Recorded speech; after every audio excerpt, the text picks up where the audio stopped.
கொடுக்க மாட்டேன்னு ஆண்டவர் சொல்ல மாட்டாருங்க. நீங்க கேட்கறத தெளிவாக கேட்கணும். ஆண்டவர்கிட்ட எப்பொழுதும் நீங்க சிறிதான கேட்டுக்கொண்டு ஆண்டவருடைய திராணியை, ஆண்டவருடைய எபிலிட்டியை, ஆண்டவருடைய லெவலை மட்டுப்படுத்தாதீங்க. மேலானதுகளுங்க.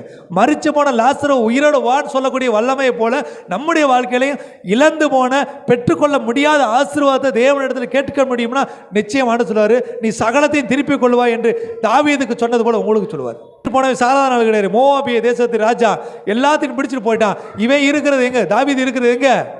பெலிஸ்திய தேசத்தில் இருக்கிறாரு. உதவி செய்யறதுக்கு ஆள் இல்லை. ஆனாலும் தேவ சமூகத்தில் காத்திருந்து ஆண்டவரை எல்லாவற்றையும் எடுத்துட்டு கொண்டு போயிட்டாங்க. என் பிள்ளைகள், என் உறவுகள், எனக்கு உண்டான ஆசைகள் எல்லாவற்றையும் எடுத்து போயிட்டாங்க. நான் என்ன செய்யறது? நான் இதை திருப்பிக் கொள்ள முடியுமா? இதை பெற்றுக்கொள்ள முடியுமா? ஆண்டவரை சொன்னவனே ஆண்டவர் சொல்றாரு, நீ இப்பொழுது போ, நீ சகலத்தையும் திருப்பிக் கொள்வாய். ஆண்டவர் சொன்ன வார்த்தையின்படி உடனே தாவீது போனார். அங்கே யுத்தத்தை செய்து தெய்வ சித்தத்தின்படி எல்லாவற்றையும் வேதம் சொல்லுது, அவர் ஒன்றாயிலும் விட்டு வர